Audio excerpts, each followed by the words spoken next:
ಹಾಂ ನಮಸ್ಕಾರ ರೈತ ಬಾಂಧವ್ರೆ. ಈಗೇನು ಇದು ನೋಡ್ತಾ ಇದ್ದೀರಲ್ರಿ, ಇದನ್ನು ನಾವು ನಮ್ಮ ತಂದೆಯವರು 2006ರಲ್ಲಿ ಮಾಡಿದಂಥ ಇದೊಂದು ಶೆಡ್ ಇದು. ಇದಕ್ಕಿಂತ ಮುಂಚೆ 2001ರಲ್ಲಿ ಇದೇ ಜಾಗದಲ್ಲಿ ಮಿಣಿಜಿಗಿ ಬಂಡಿಯಲ್ಲಿ ಮಾಡಿದ್ವಿ ಸರ್. ಬಂಡಿ ಮಿಣಿಜಿಗಿ ಪರಿಶಿಯಿಂದ ಮಾಡಿದ್ವಿ. ಆ ಪರಿಶಿಯಲ್ಲಿ ಸಣ್ಣ ಪುಟ್ಟ ನಮಗ ನ್ಯೂನತೆಗಳು ಬಂದು ಅದಕ್ಕೆ ಅದನ್ನ ಪರ್ಯಾಯವಾಗಿ ವಾಪಸ್ ಏನಪ್ಪಾ ಅಂದ್ರೆ ಈ ರೀತಿ ನಾವು ಇಟ್ಟಂಗಿಯಿಂದ ತೊಟ್ಟಿಯನ್ನು ಕಟ್ಕೊಂಡ್ವಿ. ಮತ್ತೆ ಇದರಲ್ಲಿ ನಾವು ಒಂದು 8-10 ವರ್ಷ ಮಾಡಿದ ನಂತರ ಇದರಲ್ಲಿ ಇನ್ನೂ ಒಂದ್ ಸ್ವಲ್ಪ ಏನೋ ಚೇಂಜಸ್ ಮಾಡಬೇಕು, ನಾವು ಯಾವ ರೀತಿ ತೆಗೆದ್ರೆ ಇನ್ನೂ ಗೊಬ್ಬರ ಇನ್ನೂ ಸ್ಪೀಡ್ ಬರುತ್ತಾ ಅಂತ ಹೇಳಿ ಲೆಕ್ಕಾಚಾರ ಹಾಕಿ ಈಗೇನಲ್ಲಿ ನೋಡಿ ಬಂದಿವಲ್ಲ ಆ ಶೆಡ್ ಅನ್ನ ಏನಪ್ಪಾ ಅಂದ್ರೆ ಮತ್ತೊಂದು ರೀತಿ ವಿನ್ಯಾಸ ಮಾಡ್ಕೊಂಡ್ವಿ. ಇಲ್ಲಿ 2 ಫೂಟ್ ಇದೆ, ಅದನ್ನ ಇದು ಮಾಡಿ ಅಲ್ಲಿ ಒಂದೇ ಫೂಟಿಗೆ ಬಂದ್ ಮುಟ್ಟಿದ್ವಿ. ಅಂದ್ರೆ ಇದಕ್ಕೆ ಬುನಾದಿ ಹಾಕಿದವ್ರು ನಮ್ ತಂದೆಯವ್ರೆ ಸರ್. ಇವರ ಒಂದು ಮಾರ್ಗದರ್ಶನ ಏನಪ್ಪಾ ಅಂತಂದ್ರೆ ಇವರು ಸಾವಯವದ ಬಗ್ಗೆ ಚಿಕ್ಕಂದಿಂದ ಇವ್ರಿಗೆ ಆಸಕ್ತಿ. ಅವ್ರದನ್ನ ನಾವು ನೋಡ್ಕೊಂಡು ನಾವು ಬೆಳೆದ್ ಬಂದಿವಲ್ಲ, ಅದನ್ನ ನೋಡಿ ನಾವು ಸಾವಯವ ಕೃಷಿಕರಾಗಬೇಕು ಅಂತ ಹೇಳಿ ನಾವು ಸಾವಯವಕ್ಕೆ ಬಂದಿದ್ದು ಸರ್. ನಮಸ್ಕಾರ ರೀ ಸರ್. ನಮಸ್ಕಾರ. ತಮ್ಮ ಪರಿಚಯ ಹೇಳ್ರಿ ಸರ್. ಶಿವರಾಮಪ್ಪ ಬಸಪ್ಪ ನಿಡಗುಂದಿ ಸಾಕಿನ ತಂಗಡಿಗಿ, ಸರ್. ತಾಲೂಕು ಮುದ್ದೇಬೇಳ, ವಿಜಯಪುರ ಜಿಲ್ಲಾ. ಇದು ನಾವು ಪ್ರಾರಂಭ ಮಾಡಿದ್ದು 2001ರಲ್ಲಿ. ನಿಮ್ ಕೈ ಮೇಲೆ ಆಗ್ಯದ? ನಮ್ಮ ಕೈ ಮೇಲೆ. ಫಸ್ಟ್ ಏನದ 4 ಫೀಟ್ ಮಾಡಿದ್ದೆ ನಾನು. ಅದು 4 ಫೀಟ್ ಏನದ ಮಿಣಿಚಿಗೆ ಬಂಡಿಯಿಂದ ಮಾಡಿದ್ದದು. ಅದು ಏನಾಗ್ಲಿಕ್ಕತ್ತು 3 ಫೂಟಿನ ಬಂಡಿ ಹಾಕ್ಬೇಕು ಅಂತ ಕೇಸಿ ಕೃಷಿ ಇಲಾಖೆಯವ್ರು ಹೇಳಿದ್ರು 3 ಫೂಟ್ ಇರ್ಬೇಕು ಅಂತ. ಅದು ನಮಗ ಏನದು ಅನಾನುಕೂಲ ಆಗಕತ್ತದು. 3 ಫೂಟ್ ಅಂದ್ರೆ ಡೀಪ್ನಾಗ ತೆಗಿಯೋ ಹೊತ್ನಾಗ ಇದನ್ ಮಾಡೋ ಹೊತ್ನಾಗ ತುಳಿಬೇಕಾದ ತುಳಿದ್ರ ಹುಳ ಸಾಯ್ತಾವ. ಹಂಗ ತೆಗ್ಯಾಕ ನಮಗ ಇದು ಆಗಿಲ್ಲ. ಈ ಉದ್ದೇಶಕ್ಕೆ ನಾವೇನ್ ಮಾಡಿದ್ವಿ, ನೆಲ ಮ್ಯಾಗ ಮಾಡ್ಕೊಳಕತ್ತಿದ್ವಿ. ಮುಂದ್ 2 ಫೂಟಿನ ಬಂಡಿ ಮಾಡಿದ್ವಿ. 2 ಫೂಟಿನ ಬಂಡಿ ಮಾಡಿದ್ರು ಅದು ನನಗೆ ಸ್ವಲ್ಪ ಇದು ಅನ್ಸ್ಕೊಳಕತ್ತು. ಇದು ಹೊಸ ಇದು ಮ್ಯಾಗ ಇಟ್ಟಂಗಿಲ್ಲೇ ಮಾಡಿದ್ವಿ. ಅಗದಿ ಕಂಫರ್ಟಬಲ್ ಆಯ್ತಿದು. ಒಂದ್ ರೀತಿಯಿಂದ ಏನಾಗ್ತದೆ, ಇದು ಹೊರಗ ನಿಂತು ತಕೊಳ್ಳಿಕ್ಕೂ ದಾರಿ ಆಯ್ತು. ಗಾಳಿ ಆಡ್ತದೆ. ಎಷ್ಟು ಎತ್ತರದಾಗ ಬರ್ತದ ಅಷ್ಟು ಗಾಳಿ ಆಡ್ತದೆ. ಎಷ್ಟು ಗಾಳಿ ಆಡುತ್ತ ಅಷ್ಟು ದೌಡ್ ಕ್ವಾಲಿಟಿನೂ ಬರ್ತದ, ದೌಡ್ ಗೊಬ್ಬರನೂ ಆಗ್ತದ, ಹುಳ ಡೆವಲಪ್ಮೆಂಟ್ ಆಗ್ತದ. ಇದಕ್ಕೆ ಏನದ ಸಾವಯವ ಕೃಷಿ ತ್ಯಾಜ್ಯಗಳನ್ನ ನಾವೇನ್ ಮಾಡ್ತೀವಿ, ಈ ಮಷಿನ್ ಐತಿ ಇಲ್ಲಿ, ಈ ಮಷಿನ್ ಏನ್ ಮಾಡ್ತೀವಿ, ಕಟ್ ಮಾಡ್ತೀವಿ. ಕಟ್ ಮಾಡಿ ಸಣ್ಣ ಸಣ್ಣ ಸಣ್ಣ ತುಕಡಿ ಮಾಡ್ಕೆ ಹಾಕಿದ್ವಿ, ದೌಡ್ ಜಲ್ದಿ ಕೊಳಿತದ್ರಿ. ಏಕ್ ಹಂಗೆ ಹಾಕಿದ್ವಿ ಅಂತಂದ್ರ ದೌಡ್ ಕೊಳಿದಿಲ್ಲ ಅನ್ನೋ ಉದ್ದೇಶಕ್ಕ ಇದನ್ನ ನಮ್ಮ ದನಕ್ಕೆ ಮೇವಿಗೆ ಆತು, ನಮ್ಮ ಕೃಷಿ ತ್ಯಾಜ್ಯ ಇದನ್ನ ಬಳಸ್ಲಿಕ್ಕೂ ಆತು. ಈ ರೀತಿಯಿಂದ ಇದನ್ನ ಸಣ್ಣಗ ಮಾಡ್ಕೆ ಹಾಕೋದ್ರಿಂದ ದೌಡ ಕೊಳಿತಿತ್ತು. ಹಿಂಗಾಗಿ ದೌಡ ನಮಗ ಇದು ಆಗ್ತಿತ್ತು. ಸಗಣಿ ಮಿಕ್ಸ್ ಮಾಡಿದ ಕೂಡ ದೌಡ್ ಕೊಳತ್ ಇದು ಆಗ್ತಿತ್ತು. ಆ ಉದ್ದೇಶಕ್ಕ ಇದನ್ನ ಮಾಡ್ಕೊಂಡ್ವಿ. 17 ಪೋಷಕಾಂಶಗಳು ಇದರಲ್ಲಿ ಸಮೃದ್ಧವಾಗಿ ಸಿಗ್ತಾವ. ಇದಕ್ಕಾಗಿ ಇದು ಏನದ, ತಿಪ್ಪಿ ಗೊಬ್ಬರನ ಹಾಕ್ಬೇಕಂದ್ರ ಎಷ್ಟು ಕಡೆ ಸಿಗುದಿಲ್ಲ. ಆ ಉದ್ದೇಶಕ್ಕ ಇದು ಏನದ, ತಿಪ್ಪಿ ಗೊಬ್ಬರ ಏನೈತಿ, 4 ಟ್ಯಾಕ್ಟ್ರಿ ಹಾಕೋದೇನು, ಇದು 4 ಕ್ವಿಂಟಲ್ ಹಾಕೋದೇನು, 2 ಒಂದೇ. ಈ ಉದ್ದೇಶಕ್ಕೆ ಇದನ್ನ ಮಾಡಕ ಇದು ಏನದ, ಮಣ್ಣನ್ನು ಸೈಲ್ ಮಾಡ್ತದ, ಬೇರುಗಳನ್ನು ಆಳವಾಗಿ ಇಳಿಲಿಕ್ಕೆ ದಾರಿ ಮಾಡಿಕೊಡ್ತದ. ಇದರಲ್ಲಿ ಇರುವಂತ ಕೋಶಗಳು ತತ್ತಿ ಏನಾಗದ 1 ರಿಂದ 3, 3 ರಿಂದ 5 ತನ ಮರಿ ಹೊಂಡುತ್ತಾ ಇದ್ರೆ. ಹಿಂಗಾಗಿ ದೌಡ ಅಗದಿ ದೌಡ ಉತ್ಪಾದನೆಗಳ ಹುಳುಗಳ ಸಂಖ್ಯೆ ಹೆಚ್ಚಾಕದ. ಒಂದು ಹುಳ ಏನಾಕದ 150 ಮರಿ ಕೊಡ್ತದ ಒಂದು ತನ್ನ ಜೀವಿತ ಅವಧಿಯಲ್ಲಿ. 3 ತಿಂಗಳಿಗೆ 90 ದಿನದಾಗ 150 ಮರಿ ಕೊಟ್ಟಕೇಸಿ ಇದು ಆಗ್ತದ. ಒಂದು ಹುಳ ಹಿಂಗಾಕೇಸಿ ದೌಡ್ ಡೆವಲಪ್ಮೆಂಟ್ ಆಕಾವ. ಇದನ್ನ ಏನ್ ಮಾಡ್ತೀವಿ ನಾವು, ರೈತರಿಗೆ 500 ರೂಪಾಯಿ 1 kg ಹುಳ ಕೊಡ್ತೀವಿ, 500 ರೂಪಾಯಿ 1 ಬ್ಯಾಗ್ ಗೊಬ್ಬರ ಕೊಡ್ತೀವಿ. ಅಂದ್ರ 50 kg ಬ್ಯಾಗ್, 10 ರೂಪಾಯಿ 1 kg ಗೊಬ್ಬರ. ಹುಳ ಏನದ 500 ರೂಪಾಯಿ 1 kg. ಎರೆಜಲ ಏನದ 40 ರೂಪಾಯಿ 50 ರೂಪಾಯಿ ಮಾಡಿದ್ವಿ. ಇಲ್ಲ ರೈತ ಸಂಪರ್ಕ ಕೇಂದ್ರದವ್ರು ಏನ್ ಹೇಳಿದ್ರು, 40 ರೂಪಾಯಿ 1 ಲೀಟರ್ ಕೊಡ್ರಿ ಅಂತ ಹೇಳಿದ್ರು. ಎರೆಜಲ 40 ರೂಪಾಯಿ 1 ಲೀಟರ್ ಕೊಡಾಕತ್ತಿದ್ವಿ. ಈಗ ಅದನ್ನ ಏನದ, ಕೆಮಿಕಲ್ಸ್ ಇಲ್ದನ ಅದು ಟಾನಿಕ್ ಅಂತ ಯೂಸ್ ಮಾಡೋದು. ಎರೆಜಲ ಟಾನಿಕ್ ಟೈಪ್. ಎರೆಜಲ ಏನದ ಬೆಳೆಗಳಿಗೆ ಟಾನಿಕ್ ಅಂತ ಇದು ಮಾಡ್ತೀವಿ. ಈಗ ಇನ್ನೊಂದು ಏನಾಗದ, ನೀರಿನಲ್ಲಿನೂ ಕೊಡ್ಬೋದು, ಡ್ರಿಪ್ನಾಗೂ ಕೊಡ್ಬೋದು, ಇಲ್ಲ ಡೈರೆಕ್ಟ್ ಸ್ಪ್ರೇನು ಮಾಡ್ಬೋದು. ಏನ್ ಪ್ರಮಾಣದಾಗ ಕೊಡ್ಬೇಕು ಸರ್? ಅದು 1 ಲೀಟರ್ ಎರೆಜಲ 20 ಲೀಟರ್ ನೀರು, 20 ಲೀಟರ್ ನೀರಿಗೆ ಈ ಗನ್ ಪಂಪ್ಲೆ ಸ್ಪ್ರೇ ಮಾಡ್ಬೋದು. ಇಲ್ಲ ಹರಿ ನೀರಾಗಾದ್ರೆ ಸಣ್ಣಗ ಬಿಟ್ಕೊಂತ ನೀರಾಗನು ಬಿಡ್ಬೋದು. 1 ಎಕರೆಗೆ ಎಷ್ಟು ಕೊಡ್ಬೇಕಾಗ್ತದೆ? 1 ಎಕರೆಗೆ ಏನದ 10 ಲೀಟರ್ ಹೋಗ್ತದ ನೋಡ್ರಿ. 10 ಲೀಟರ್ ಹೋಗ್ತದ.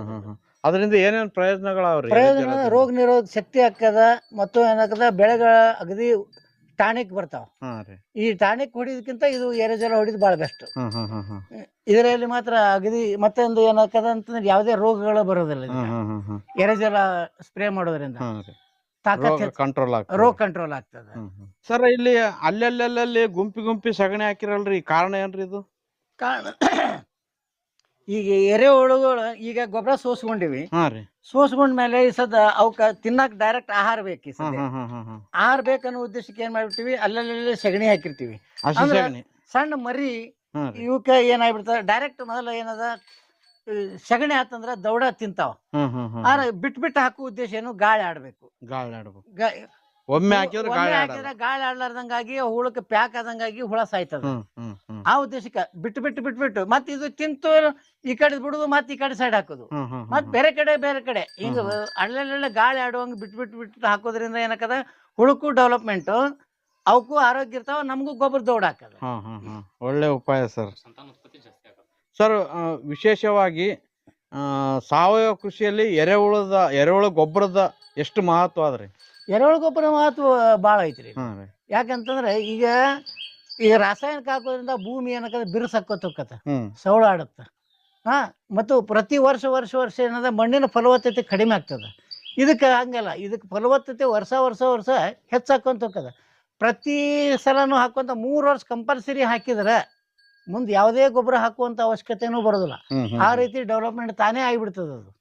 ಈಗ ಎಕರೆಕ್ಕೆ ಎಷ್ಟು ಪ್ರಮಾಣ?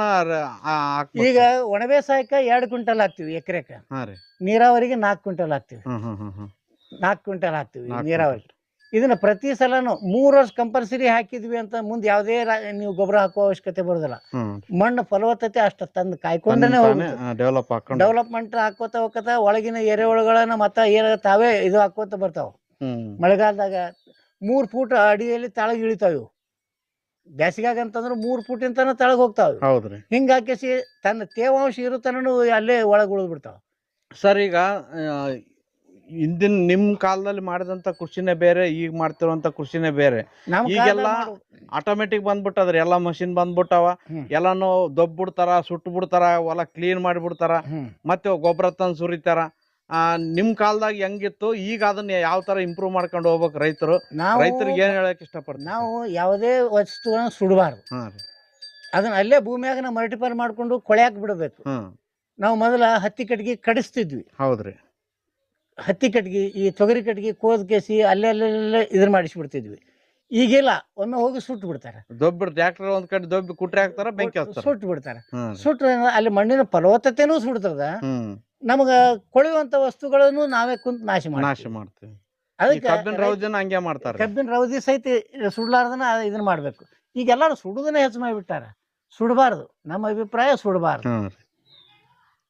ಈಗ ಸಾವಯವ ಕೃಷಿ ಮಾಡೋಂಥವ್ರಿಗೆ ನೀವೇನೇನು ಜಾಗೃತಿ ಹೇಳಕ್ ಇಷ್ಟಪಡ್ತೀವಿ? ನಾವು ಅದನ್ನೇ ಹೇಳ್ತೀವಲ್ರಿ, ಯಾವುದೇ ವಸ್ತುಗಳನ್ನ ಸುಡಬಾರ್ರಿ. ಸುಡ್ಲಾರ್ದ ಅದನ್ನ ಭೂಮಿಗೆನೆ ಇಲ್ಲ ಒಂದ್ ಕಡೆ ಕುಟ್ರಿ ಹಾಕ್ರಿ. ಮೊದಲ ನಾವೇನ್ ಮಾಡ್ತಿದ್ವಿ, ಹೊಲ್ದಾಗ ಗಟಾರ ಅಂತ ತೆಗಿಸ್ತಿದ್ವಿ. ಅರಣಿಗೆ ಅಂತ ಹಾಕ್ತಿದ್ರಿ.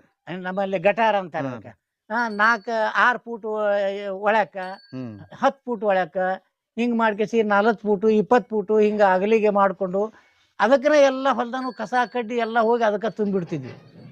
ಅದನ್ನೇನದ 2 ವರ್ಷ ಆದ ಕೂಡೇನ ಕೊಳತಿರ್ತಿತ್ತು, ಅದನ್ನ ತೊಗೊಂಡೋಕೆ ಹೊಲಕ್ಕೆ ಹೋಗಿ ಬಿಡ್ತಿದ್ವಿ. ಈಗ ಗಟಾರ ತೆಗಿಯೋರು ಇಲ್ಲ. ಈಗ ಹೊರೋದು, ಈಗ JCB ತರ್ತಾರ, ಅಲ್ಲಿ ಇದನ್ನ ಮಾಡ್ತಾರ, ಮತ್ತೆ ಹೊಳ್ಳಿ ಅದನ್ನ ಮುಚ್ಚಿ ಸಾಫ್ ಮಾಡ್ಕೊಂಡ್ಬಿಡ್ತಾರೆ. ಇಲ್ಲ, ಪ್ರತಿಯೊಬ್ರು ತಮ್ಮ ಹೊಲದಾಗ ಒಂದೊಂದು ಸಣ್ಣ ಪ್ರಮಾಣದ ಒಂದು ಗಟಾರ ಗತೆ ಮಾಡ್ಕೊಂಡು ಎಲ್ಲಾ ಕೊಳಿ ವಸ್ತು ಅದಕ್ಕೆ ಹಾಕೊಂಡ್ ಕೇಸಿ ಅದನ್ನ ನೀವು ಹೊಲಕ್ ಗೊಬ್ಬರನು ಮಾಡ್ಕೋಬಹುದು. ಇಲ್ಲ, ಅದನ್ನೇ ತಂದು ಎರೆಹುಳ ಗೊಬ್ಬರನು ಅದಕ್ಕೂ ಬರ್ತದೆ. ಕೊಳೆಸ್ ಕೇಸ್ ಅದನ್ನ ಎರೆಹುಳ ಗೊಬ್ಬರ ಮಾಡ್ಲಿಕ್ಕೂ ಬರ್ತದೆ. ಸ್ವಲ್ಪ ಪ್ರಮಾಣ ಸಗಣಿ ಮಿಕ್ಸ್ ಮಾಡಿಬಿಟ್ರೆ ಎರೆಹುಳ ಉತ್ಪಾದನೆ ತಾವೇ ಇದು ಆಗ್ಬಿಡ್ತಾವೆ, ಹುಳ ತಗೊಂಡು ಹಾಕಿಬಿಟ್ರೆ. ಸರ್, ನಿಮ್ಮ ಇಷ್ಟು ವರ್ಷದ ಅನುಭವದಲ್ಲಿ ಎರೆಹುಳ ಗೊಬ್ಬರ ಉತ್ಕೃಷ್ಟವಾಗಿ ಬರಬೇಕು, ಜೊತೆಗೆ ಬೇಗ ತಯಾರಾಗ್ಬೇಕಂದ್ರೆ ಏನೇನು ಗಮನ ಕೊಡ್ಬೇಕು? ನಾವ್ ಅದಕ್ಕೆ ಗ್ಲಿರಿಸಿಡಿ ಅಂತ ಗೊಬ್ಬರ ಗಿಡ ಅಂತ ಬರ್ತದೆ. ಗ್ಲಿರಿಸಿಡಿ ಅಂತಾರ, ಗೊಬ್ಬರ ಗಿಡನು ಅಂತಾರ. ಅದನ್ನು ಹಾಕ್ತಿವಿ. ಹಿಂಗೆ ಸಗಣಿ ಹಾಕ್ತಿವಿ.